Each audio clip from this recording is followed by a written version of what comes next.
2. The High Priestess. The female Pope, or High Priestess, is depicted as a wise woman, dressed in elaborate robes and heavy crown, similar to those of the Pope. She holds an open book or a scroll in her lap, and a veil or curtain is seen to hang behind her. On some examples of this card, she is shown sitting between two pillars. The legend of the Papus seems to have first appeared in Europe around the end of the 12th century, and became increasingly well known from then until it reached its peak of popularity at the time of the Reformation.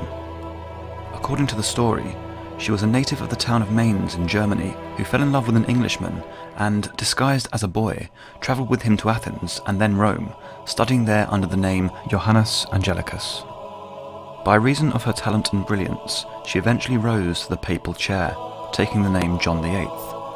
She was believed to have reigned successfully from 854 to 856 between the popes Leo IV and Benedict III, but unfortunately became pregnant and died near the Colosseum whilst giving birth to a child during a solemn procession.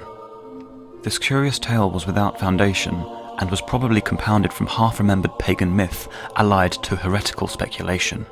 In the Cathari and other medieval sects, women are known to have been admitted to the highest officiating positions.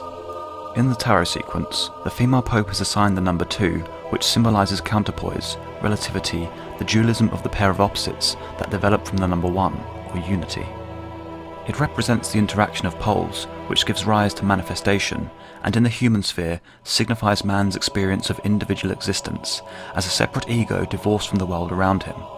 It is the number of time as opposed to timelessness, creation as opposed to the creator, the reflected light of the moon as opposed to the direct light of the sun.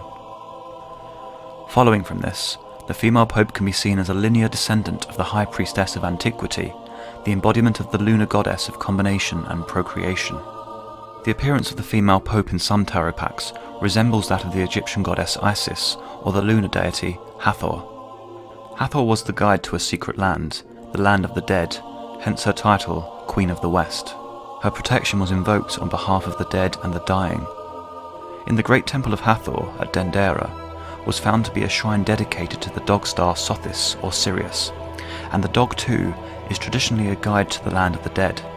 Curiously, one of the esoteric tides of the female pope is Priestess of the Silver Star.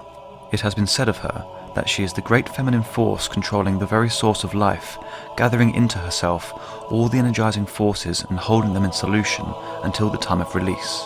Therefore, she is depicted sitting between the twin pillars of positive and negative power, upon which the universe is founded, absorbing and unifying the opposing energies.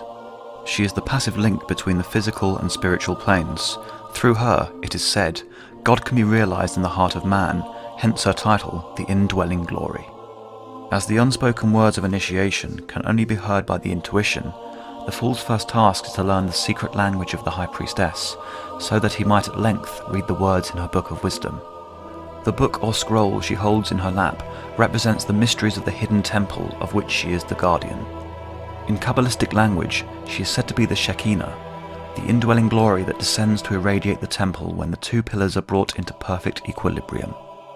She is the visible reflection of the divine radiance upon which no man can look and live. As such, she is the bringer of inspiration and the source of all intuitory knowledge, the channel whereby the divine is made manifest on earth.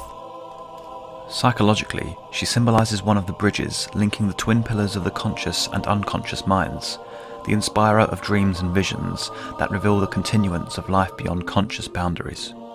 The veil behind her hides a door that gives entrance into the inner worlds of the psyche. It allows the conscious mind to pass within and enables the powers of the unconscious to manifest themselves without. Creative inspiration and intuitive revelation are two of the forces which can only flow when the way is open. To those who are prepared, she reveals herself as the Lady of Light, who points out the concealed path by the beams of her gentle lunar radiance, and gives freely her patronage and protection. Under this aspect, she is divine inspiration, Sophia, the Gnostic goddess of wisdom. The High Priestess can also be seen as one aspect of the feminine element within man, the anima. This is a primeval image contained in the masculine unconscious, which in no way represents any single woman, yet which will be projected onto several women in the course of a lifetime, endowing them for a space with a magic that can either inspire or lead to destruction. The negative aspect of this image is revealed when the reality and potency of the feminine element within is unrecognized or misunderstood. In this guise, the goddess of wisdom becomes the femme fatale, Hecate, queen of the dark of the moon, Lilith, ruler of demons, the weaver of illusions who destroys her lovers.